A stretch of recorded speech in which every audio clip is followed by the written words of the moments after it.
And was there any massive sort of obstacle with doing this? And if so, how did you get over it?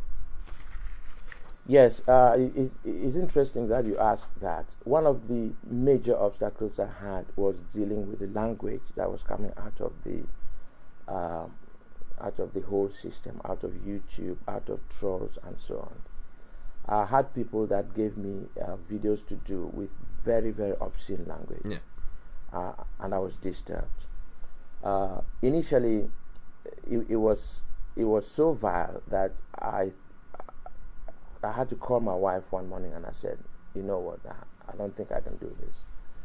I can't read scripts like this. And initially also I wasn't privy to the fact that some of these messages going back and forth between friends were just jokes. What I thought was these were hate speeches. These were people that hated themselves and wanted to kill each other. And somebody would tell another one, if you mess with me, I would get your nan, I would get your dad, I'll kill your cat. And I was saying, hold on a minute, this is so wicked, I can't deal with this. But over time, then I began to realize, I said, hold on a minute, these are just guys having a laugh. These are students, these are young people. They're just having a laugh, they're just messing around with their friends. And I said, hold on, I've got to embrace this. So then I became sort of what you know now as the spokesman of the internet, in the sense that nothing really mattered anymore.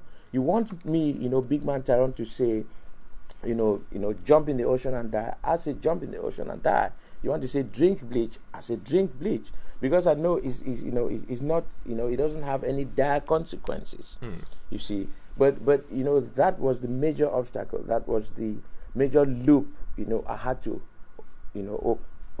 overcome. I had a guy send over to me a video request. That was on Fiverr.com, and it was the vilest video I had ever seen in my whole life. Now let me just describe it to you, and bear in mind this is really, really vile. Now he had a sex toy, a man, a life-sized sex toy of two women, one black and one white, and they were designed in the most obscene manner.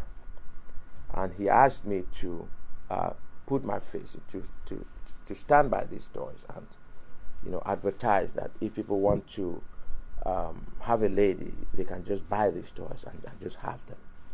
And it was so disturbing. It was so disturbing. I had to write to him and I told him, please, I'm not going to do this. If you don't mind, can you retract your request? And he came back. He said, I would offer you more money. I said, no, it's not about that. It's just that I've got an ethics code here. I'm ethical in the way that I do my business. I've got children, I've got a wife, and I've got a church. And my church members would not be happy to see me, disseminating information. My wife is just stepping in now. Bear with me. My church members would not like to see me, disseminating information that might be considered obscene. And so for that reason, could you please retract that? So that for me was it was the turning point in this. But I've come over it now. I've managed to strike a balance. Just yesterday, I sent a script back for the gentleman to take out the explicit language. And people are understanding when you tell them that. People come back and they say, okay, Tyrone, sorry, I'm going to tone down the language. So what I tell them is, if it's directly sexually explicit, I can't do it. If it's got innuendos or undertones of sexual things, I can do it, because then I don't have to account for how people interpret it. But if it's overtly sexual and if it's overtly offensive or racially abusive, I just don't do it, no matter how much it is.